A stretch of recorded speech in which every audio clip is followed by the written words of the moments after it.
Hi, I'm Trevor Ostash, Service Manager at Lexus of Richmond Hill. Even if you're driving less these days, we encourage you to keep up with your maintenance schedule. Doing so will maintain a smooth running vehicle that will last you for years and keep your warranty valid.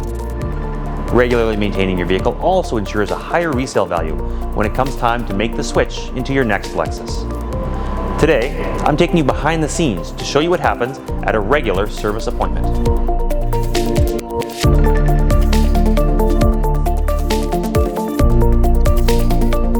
Check installation of the driver's floor mat.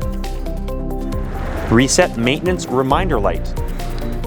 Inspect wiper blades, linkage, and washers for proper operation.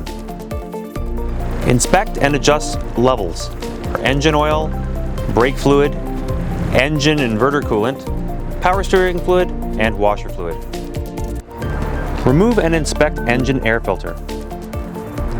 Remove and inspect cabin filter. Check and record tire tread depth.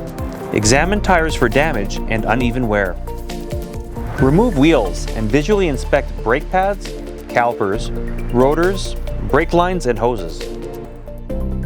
Remove brake calipers and inspect and measure brake rotors, pads, and shoes. Rotate tires, or alternatively, perform seasonal tire changeover. Record inspection results, measurements, and component condition on inspection form and/or repair order. Replace engine oil and filter. Perform 12-volt battery service and comprehensive electrical charging system evaluation.